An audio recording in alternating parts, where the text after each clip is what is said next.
Таму каде што се практикува фика, луѓето се посветени на разговор и дружење, а не на социјални мрежи.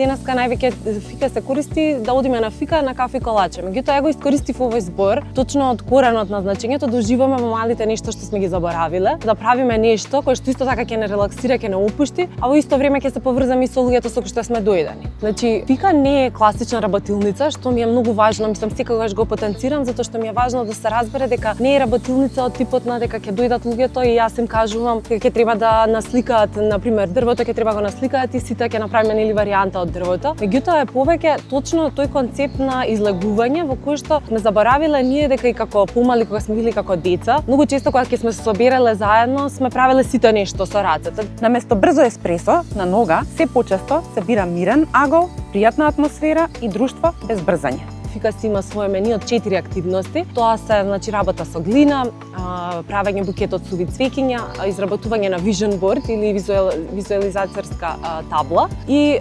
сликање. Со тоа што за активноста која што ќе ја одберат, ги добиваат сите материјали, потоа седнуваат, си изработуваат тоа што сакаат. Јас сум тука присутна за да им дадам нели насока. Ако некој не знае нешто, нема инспирација, не знае со глина, најчесто со глина се заглавува, меѓутоа повеќе е идејата да нели успеалог и тоа креативно што го работат, да си создадат еден поинаков начин на излегување, затоа што во картата е вклучен и пијалог, така што се случува во различни места, значи на по различни кафе барови, најчесто кафичот е отворен, значи не е затворен настан. Луѓето со кои што се дојде на пример двајца, тројца, ако се договорени, се седнуваат посебно на маса така како што се договорени и буквално е еден начин на некое креативно излегување и креативно изразување, кој тоа си го носат тоа дома.